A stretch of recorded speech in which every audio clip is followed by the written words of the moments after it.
passe l'artiste. Super, encore un but sensationnel.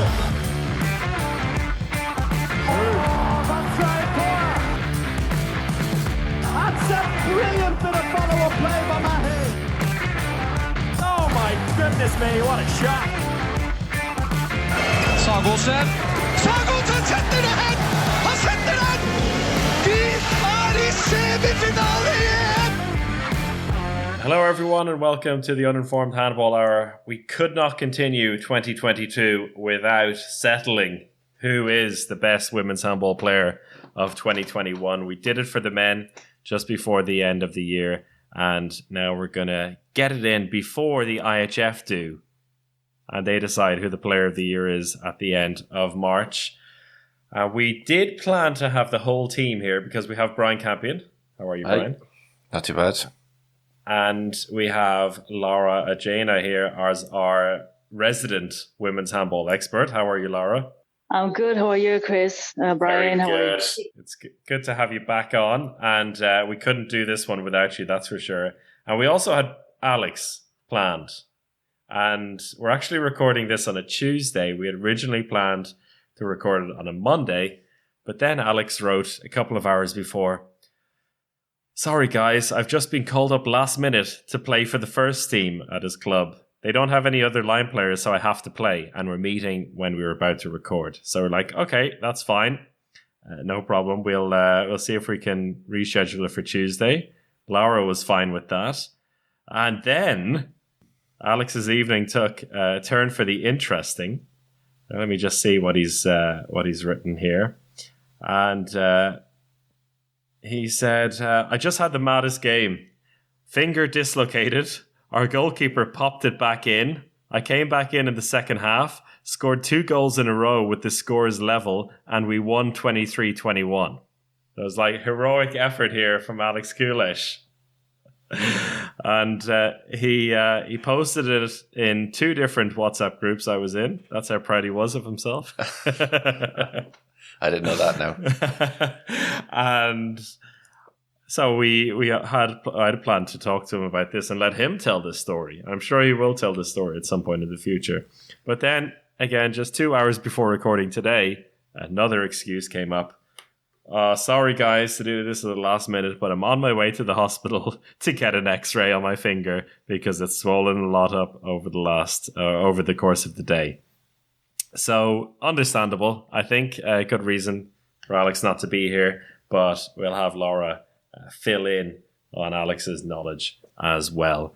So, interestingly enough here, unlike when we did the men's one at the end of 2021, we were doing it because we thought there would be no IHF World Handball Player of the Year because they haven't done it for a couple of years now. They looked like they weren't going to be doing it again.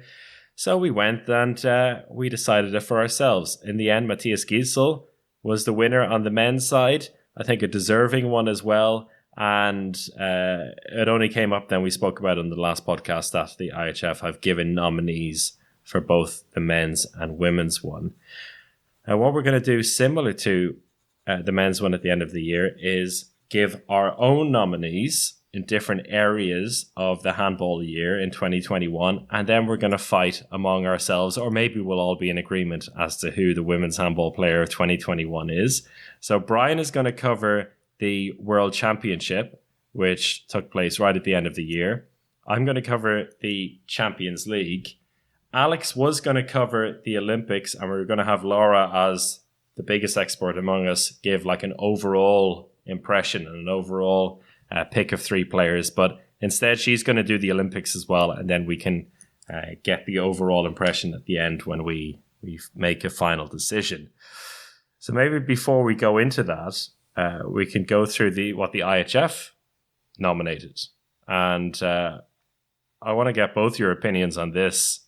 We'll start with Laura here. So we have 5 players nominated: Sandra Toft, Stina Oftedal, Kari Bratzit, Pauletta Foppa, and Gras Zadi. What do you think? I don't think the list is bad, of course. All 5 players have shown a very good level throughout the year. But I think at some point, if you have to make a list, then I think one name is missing. And for me, it's Henny Reistad. She's had an amazing year, won the Final Four, MVP of the Final Four, also had a very good Olympic Games. And again, if you ask me, I don't think I would take any of the other players out of that list, but I would maybe add Henny Reistad in that one. Because I don't know how can you compare all of them and leave one of them outside. Well, that's what we're going to do. For me, I have a clear winner, so I don't really need a list. Okay. It's interesting you said that. Interesting you said there's a clear winner, because Brian also said before we started recording that there's an obvious winner. I'm not going to ask you for that, Brian, now, but first of all, what's your impression of that list? I kind of wish you asked me first, because I have all the same points to make that Henny Reistad was missing from that. I can't remember exactly what you said, but she scored 12 goals in the final as well of the Final Four. Became MVP of the Final Four. Best left back at the Euro. Won World Championship gold. Okay, didn't make it onto an All-Star team. And was best All-Star player, best young All-Star player of the Champions League season.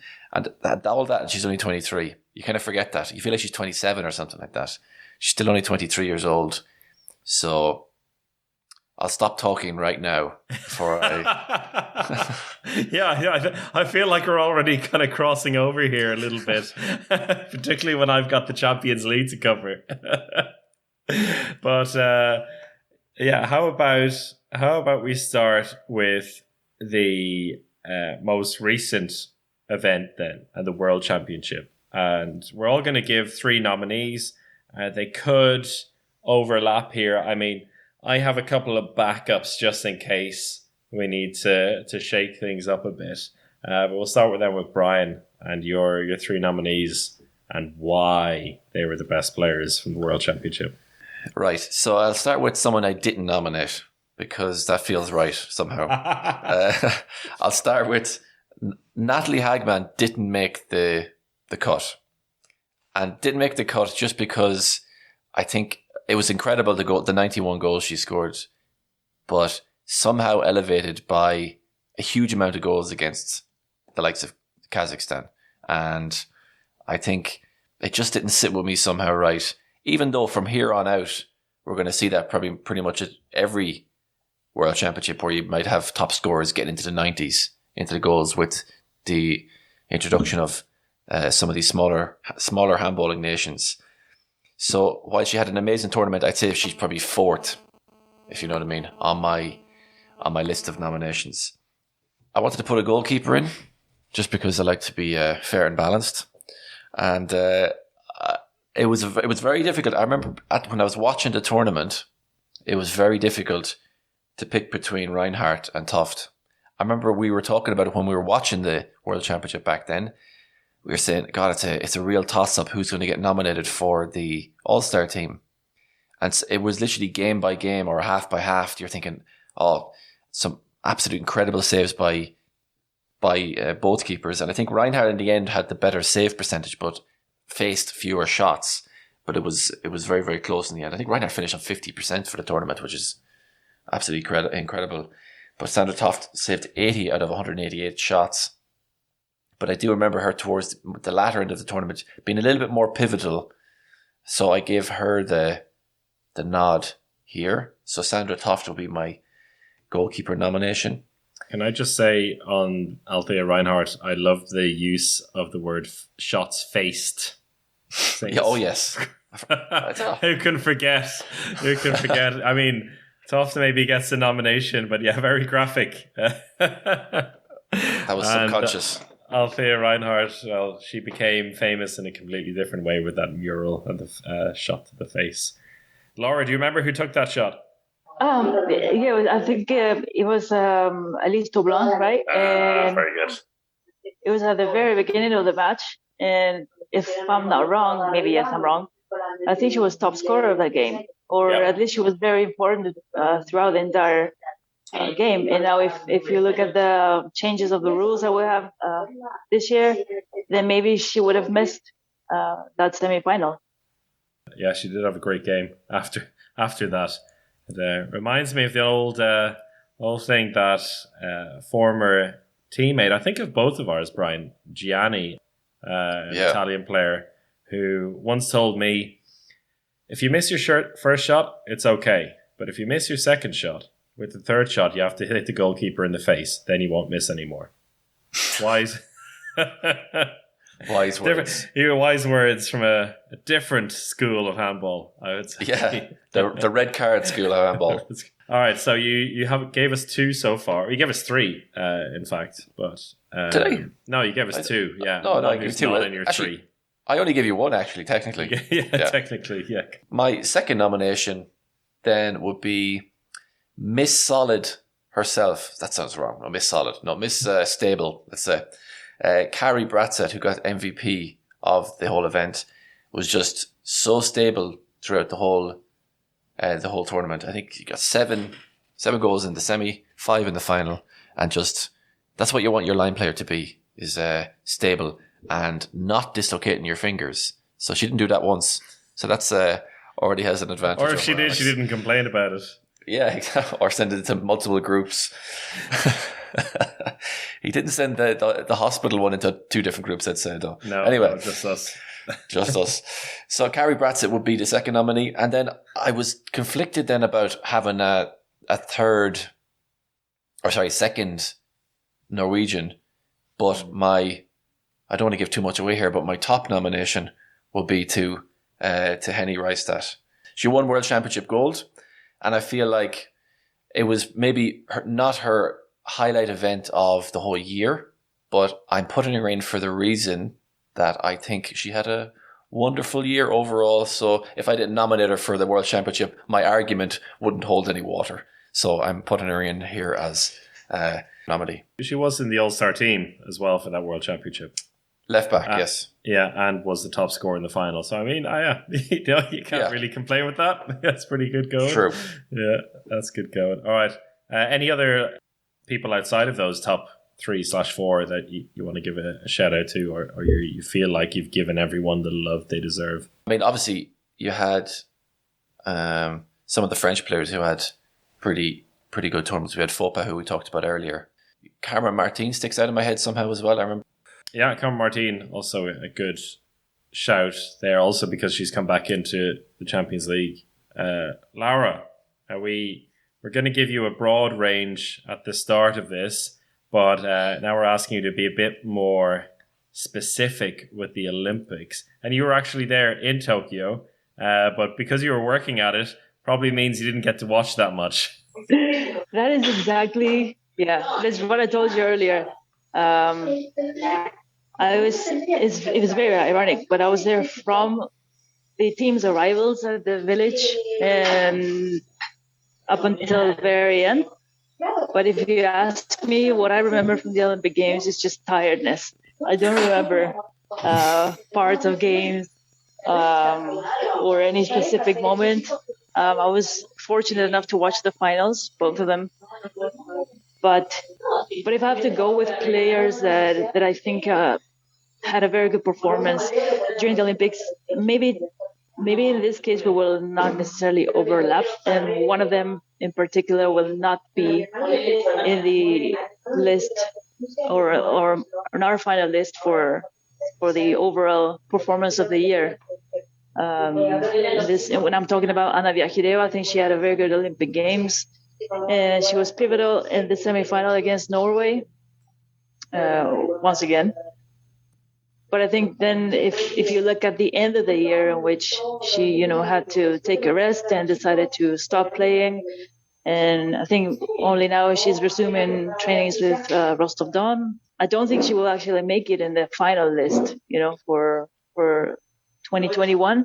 But I think if you ask me about players who have been good during the Olympic Games, she has to be one of them. Then I'll have to say another one that I don't think it's definitely not on the IHF list, and it's not my chosen one, but it's Amandine Leno. She also had very good Olympic Games, and I think she mentioned it before. It was a cherry on top for the end of her career with the national team, winning gold and also being so solid and so determining in throughout the entire tournament, I think. And a third one, that's a difficult one. I don't have a clear third. What about you? I would say Yamina Roberts. I think of the international tournaments, like she has been a standing player. So maybe if I were to nudge you in a direction, it would be Yamina. Yes, and I do remember talking about this with Nagore too, and also thinking that maybe she also kind of deserved being the best left back of the last World Championship as well. But that is just an opinion, right? But yeah, I would say Yamina Roberts. But it's weird. We're talking about possibly the most important tournament of the year, the Olympic Games, and none of the players that I've mentioned are on the IHF list, nor are my chosen ones for the award of the year.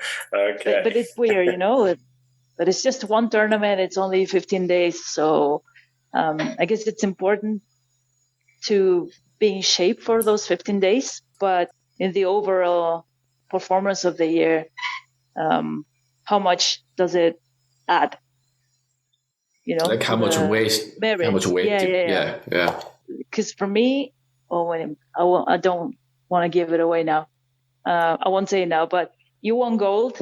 Does it have the same weight as having Final Four and the World Championship? I don't know. I don't think so. Somehow, I always in my head seem to put a lot more weight on winning the Champions League. I don't know. It's a lot more difficult somehow over the whole season to do that. Yeah. But if you ask the players which of the three tournaments they'd most like to win in last year, the Olympics would have been the answer, right? I think that would be the top, and particularly this ones because they've been postponed and there wasn't any audience in there, so I think they were very special in that sense. Yeah, I think maybe it's just because it happened so quickly. They play as many games as your average world or European championship. It's just that it happens very, very quickly. Like in 16 days, it's over. And it's very intense. But yeah, that's why it's good to look at it this way and break it up into the different types of events so we can give them their credit as well. But I think that's a good trio. And yeah, interesting to see if any of them make it into our final shortlist. Here's the thing. If I only have to mention the ones for the Olympic Games, then my winner for 2021 is not there. So exactly. Do you want to leave me for that? Or? No. That's fine. That's fine. It's like we're all given these like forewarnings as to the actual answer. We'll see if people agree. Well, hopefully we all think we're thinking the same thing, but we'll find out in about 10 or 15 minutes whether that's true or not. It's going to be a very short podcast if it is. And now for the debate. Who's your standout player? What we'll do after I give my Champions League nominees, we each give 3 finalists each and see if we overlap in them. Okay.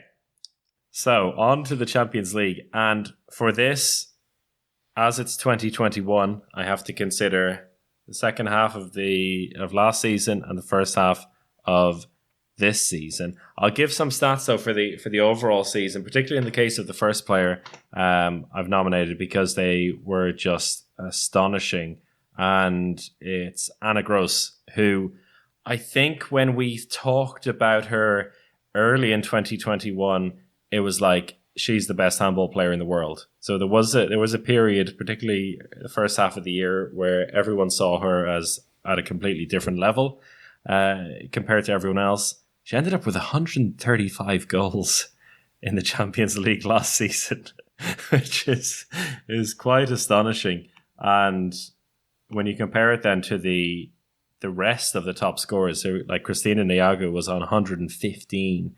And that itself is astonishing. And then third place was Veronica Christiansen, who was part of a Jura team that got to the Final Four on 97 goals. So that's 38 goals more than third place.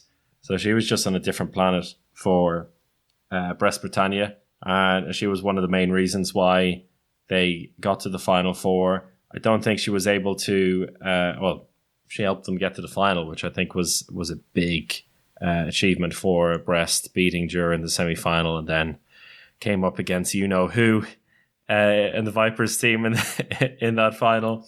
And then also with CSK this season, so far, 71 goals in 11 games. Of course, not all of those in 2021, but she's kept it up, really. And I think she is kind of hindered in all of this because she's playing internationally for Slovenia. But I think despite that, she should get a nod.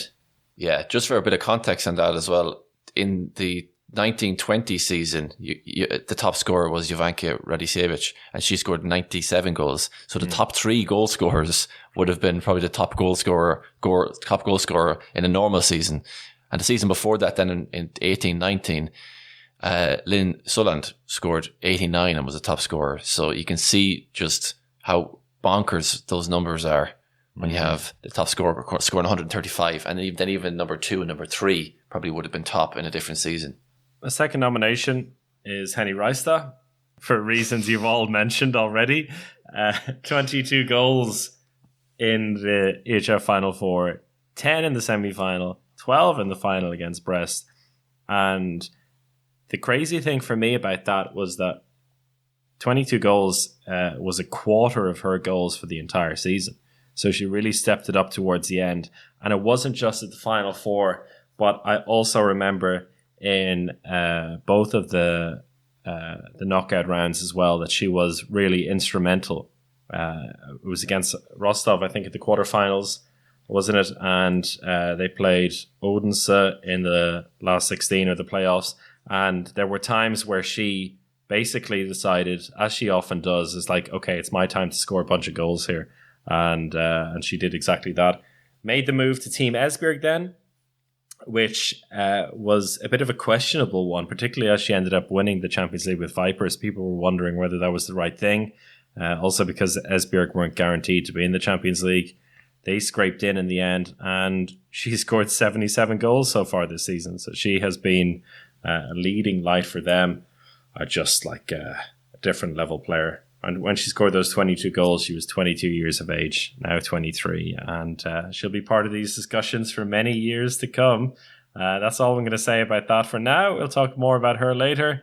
And for the third nomination, it's a tough one. I had a few players in mind. Yamina Roberts was almost like single-handedly keeping Severhoff in with a chance of qualifying. She's the third top scorer so far this season. Christina Niagu has just been ridiculously good for the last 2 seasons in the Champions League. Again, almost single-handedly keeping CSM Bucuresti in as like a top team.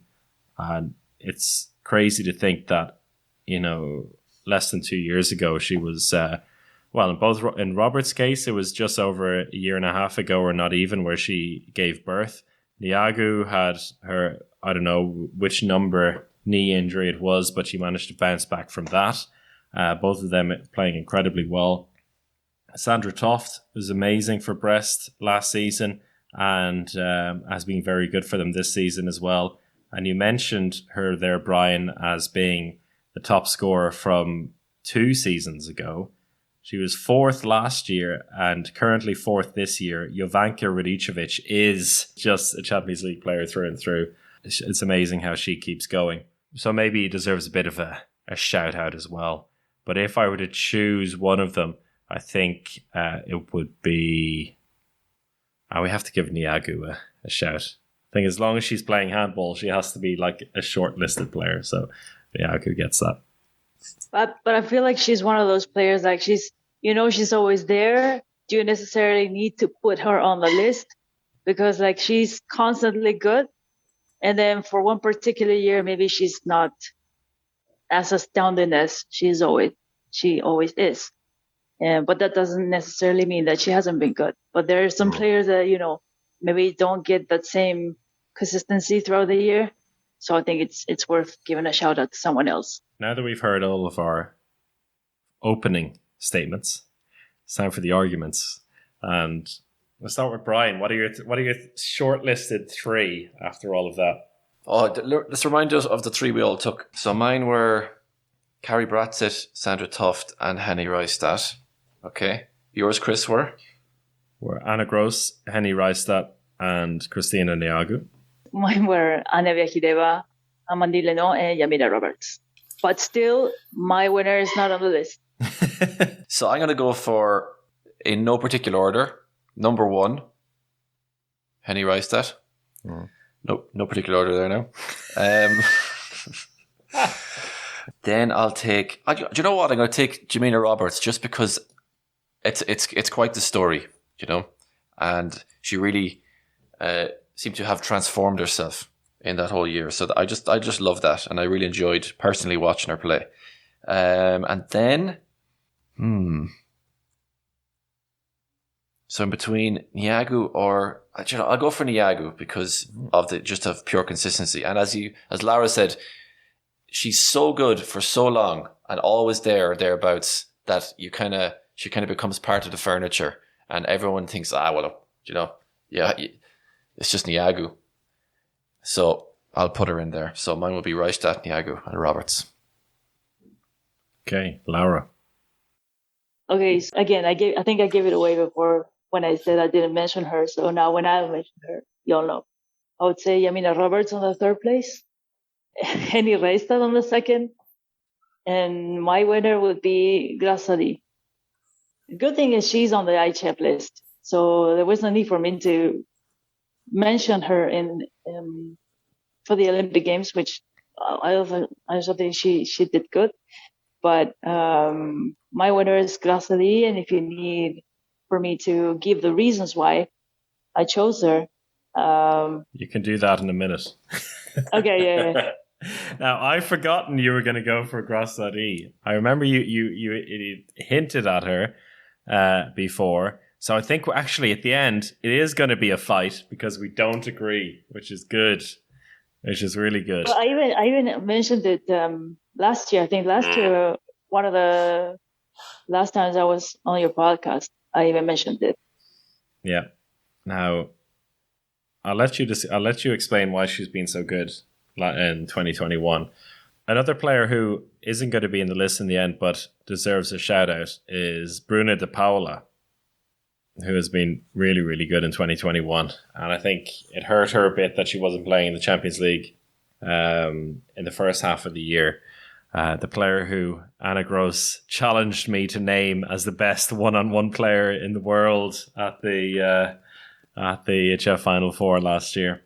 My top three, in no particular order, would be Sandra Tuft, Henny Rystad, and Yamina Roberts. So okay. Here we go now. This is where friendships go out the window.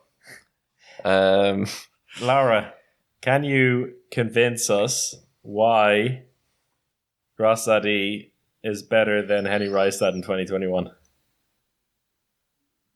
Oh, wow. Okay. So you're not even mentioning the rest. Well, you said a few seconds ago, the reasons. Well, I don't necessarily have to convince you. I've just convinced myself. Okay. I think, I don't think it's hard to explain why. The thing is, when you compare and you go to the numbers, maybe that's when you can give Henny the edge, because she was MVP of the Final Four, and as you mentioned, Chris, she was very important for the playoffs and the quarterfinals, and then of course scoring those 22 goals in the Final Four. And then it seems like, and I think Brian said this, she's only 23, but she plays so maturely. It seems like she's been playing for ages, and so it's easier maybe to give Henny Rystad the edge. But I think it's just, this is a case of a personal choice. I don't know. I think Grass's style of playing is just, to me, is just astounding. She's not only a very good scorer, but she is also a great is it assistant, the word? A proper playmaker. I think she's, and she's been showing that throughout the year, and mostly maybe I think after the Olympic Games, she's also had a very good season with Rostov-Don so far. Not so far, but we're only counting until December, right? She, with her Rostov-Don, I think it was a very serious candidate for the Final Four again. But again, we're not going into that because Rostov are out now. But I think it's hard for me to convince you when we talked. I think we even talked about this during the final of the World Championship. We were sitting at the press tribune together, and you were saying, I mean, why isn't she already the world's best player? And I mean, you already wanted her to be named without even having any nominations or anything. Biased. Well, and I mean, I think there were many journalists already saying she is already the best player of the world. But yeah, it's just for me. I don't think it's worth trying to convince you. It's just no. I'm gonna speak on behalf of the Zadie case as well, because she's one of those players that something has to trigger in your memory saying, yes, in fact, she is that good. Sometimes she can go a little bit under the radar because the stats that she often provides and the way she plays doesn't always lean to those stats. And think about the Olympics, and of course they were champions in the end, France. She was the all-star playmaker.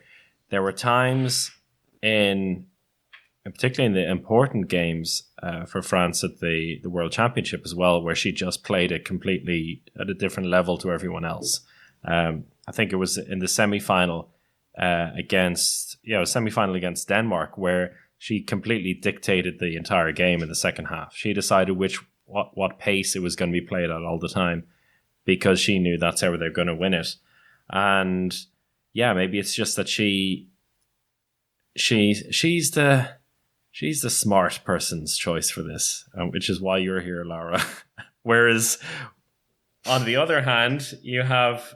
I think we also have to give her a lot of credit for her defensive pace, because she's also a very good defender. But then again, Reistad is also a good defender, so I don't know. I mean, I stick with her, but I don't necessarily have the best reasons for you to change your mind. This is about the taste, right? Is there something to be said for, since we can't agree, that we all just go for Jamina Roberts and throw over the curveball to the world? Well, Roberts was in all three of our final shortlists. Right. Yeah, that is true. I mean, and if you ask me, I think once you're on the list, unless you don't have reasons to be in the list, once you're on the list, I think it's very small details that can really determine who the winner is, unless it's something really clear, like, I don't know, you won Final Four, MVP, World Championship, Olympic gold. I mean, maybe that's the only thing missing for me to give it to Reistad. Well, Reistad did win the Champions League and did win the World Championship. And but then again, so did gold in Tokyo, so that's why also So how much weight does the Olympic Games have against all of the other tournaments? It is a very good point. And when I said Zadie's like the smart person's choice, because it's a reasonable choice because of those things that you mentioned and that are clear in terms of the way she plays. But then you have the final of the World Championship where Henny Reistad single-handedly turned the game around. And you have the Final Four where Henny Reistad scored 22 goals. And then it's can you really argue with that? With explosivity like that? And so it's whether, I don't know, it's again, then it's a question also how you interpret the best player in the world for that year. Is it someone who's technically the best or has the biggest impact? And that's why I'm sticking with Reistad. Stay right there. I think that's the key. But But then I think we also mentioned this during that if we had to mention two of the moments that maybe were the moments that turned that final around were those final minutes of the first half with those, I don't know, 4 or 5 2-minute suspensions. And then when Reistad got into the game, and then after 4 or 5 minutes, the game was tied again at the beginning of the second half. So I think she was also very important for that, of course. I'm sort of now thinking maybe she hasn't earned it because Torgeir Eliasson didn't start her in loads of games at the World Championship. Do you remember that? We're all thinking, why is she not on the court? And maybe there's a reason. Maybe we should make Henny work harder for this award, and we'll leave her another year, and we'll have her on the bench, and we give it to Jamina Roberts. Wait, so now you're going in Camp Roberts, right? I don't know. I think we're benching Henny Rice. She needs to, it's not. She has a lot of awards, but she needs more. You know, she needs to really show us that she's one of the world's best players. This is what happened with the men's. The reason why we shouldn't have given, like people said, or that we said among ourselves, that Gidsel might not get it because he was only 21. Reistad is much older than that. Come on. Yeah. No. Ooh. Okay. I know I am joking around though. I would think Reistad's the clear option, but if we were going to have separate categories, we could have two more.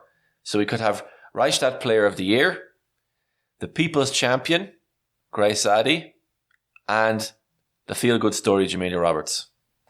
There you go. What do you think, Laura? Don't look convinced.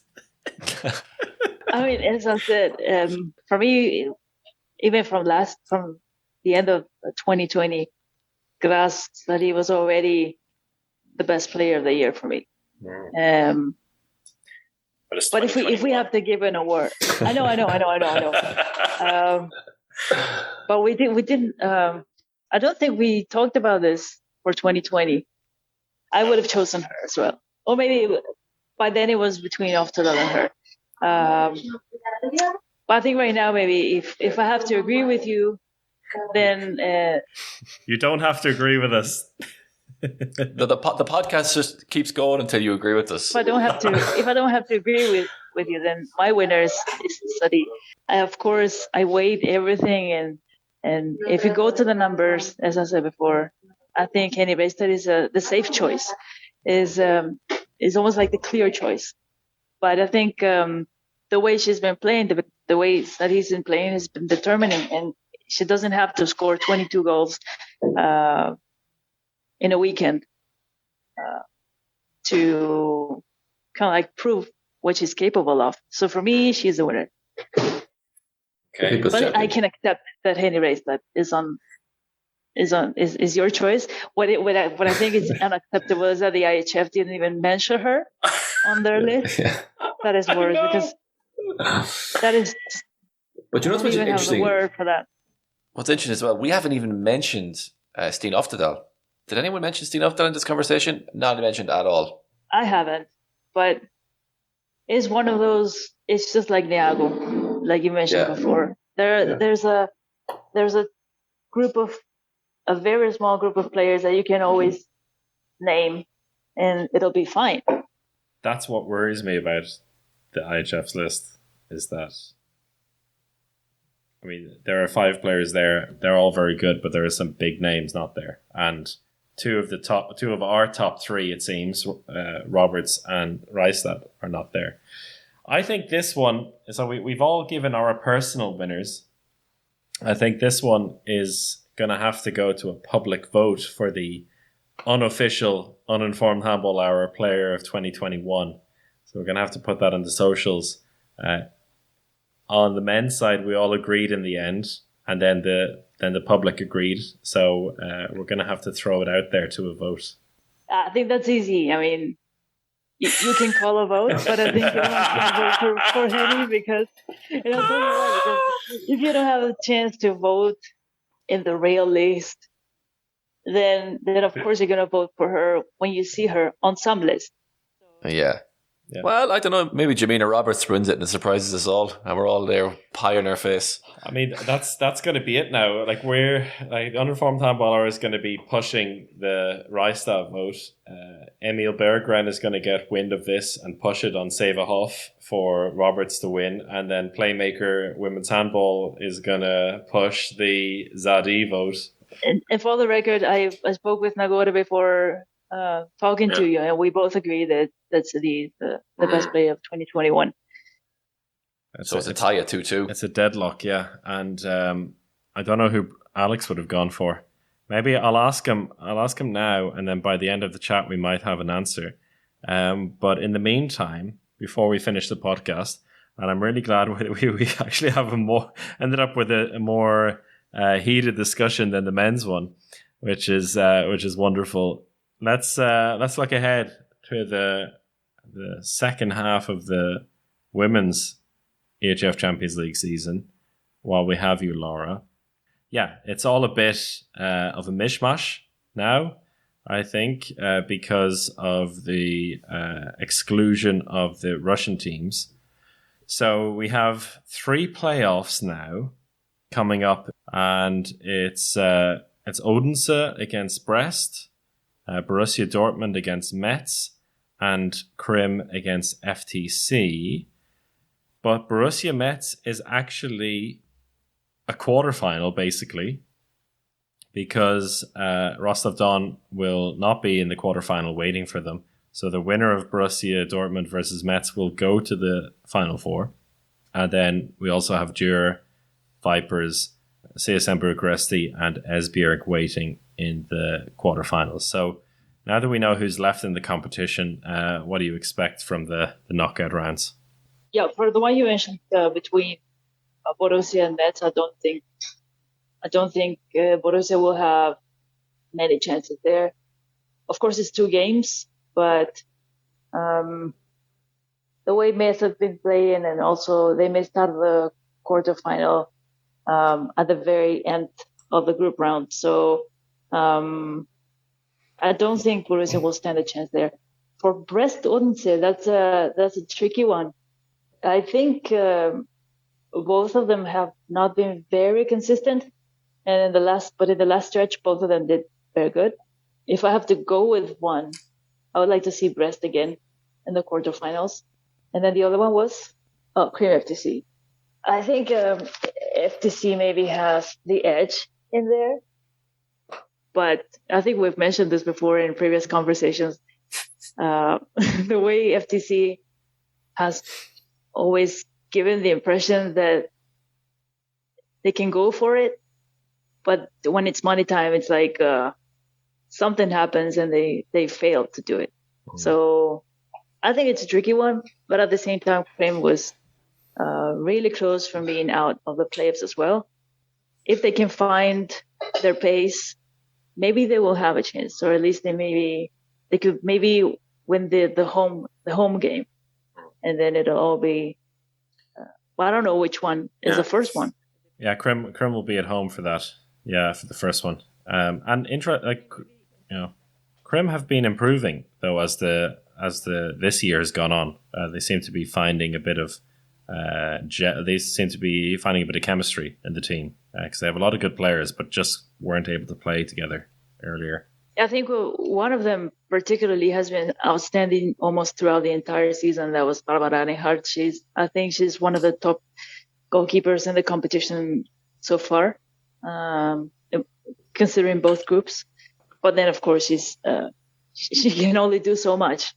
So I think she of course depends on the rest of the team. And if Pino and Lekic and everyone is healthy and they can put their part in there, Krim will have a chance. I think if they win the home game, and I think it's been a tricky season for them because they've had very good results in terms of, like, if you look at the matches, some of them they lost them, but they could have won them, and it looked like at the very end maybe they couldn't get them. But I don't think a team like that, I don't think everyone expected them to be fighting for survival on the last games of the group round. But playoffs are different, so I don't know. I wouldn't count out Borussia Dortmund just yet, by the way. I think they could make life difficult for Metz. So I asked Alex for his quick opinion on who his player of 2021 would be. And I'm kind of glad he mentioned it, because if we didn't mention this name, at least in the conversation, I think we'd be excommunicated from the handball community. Nora Merck was his choice. Yeah, listen, I was going to mention her as an honorary mention. Maybe not the podium, but yeah, I was definitely going to mention her. The fact that she came back after almost 2 years of not playing. And then, of course, she already won gold and did absolutely everything perfectly on the 2020 Euro. She also had a very good 2021. And it just looks like she's back to almost her 2017 version, which to me was her best year. And yeah, it's a bit unfair maybe that she's out of the list, but at the same time, it's like we have so many names. But yeah, I would definitely also mention her. I had her down. Actually, during the conversation, I wanted to bring her up, and then I didn't. And I don't know why I didn't. But I was thinking the same thing, and there you go. Somehow, it was. I think it was all centre focused around the Final Four and her getting the All-Star nominee. I think that was a big moment in my head, thinking, "Oh, that's an absolutely incredible story." But somehow, over the whole year, she doesn't seem to have kind of come to the forefront in my head, anyway. So we're no closer to knowing. But I think she's among the top 3 top scorers at the moment in the Champions League. I think it's Niago, Roberts, and then Mork or something like that. Yeah, it's just one of those players you know will be there or thereabouts, and maybe Alex, as he too is in a state of injury now, that has left him feeling sympathetic to Nora Merck for his own similar plight. So we're no closer to knowing who the winner is. We've given our opinions. We've, I think, all held firm. And now we're going to leave it to the fans to decide who actually gets the prestigious inaugural award. And if you do also want to vote in the real vote, which doesn't have Yamina Roberts, Nora Merck, Anna Gross, Henny Reista, Kristina Niagu, Jovanka Radicevic, and many others, you can do that on the ihf.info website until the 28th of March. So there's still time to vote in that. I will leave it at that. And thank you so much, Laura Agena from Playmaker Women's Handball, for joining us yet again. And thanks for standing your ground as well. And Grasadi, lovely to have you on. Brian Campion, lovely as ever. Everyone listening, thank you so much for joining us. And we'll be back in a couple of weeks' time with the next one. Until then, and when you'll hear, of course, about Alex Kulash's traumatic 24 hours. But until then, take care and goodbye.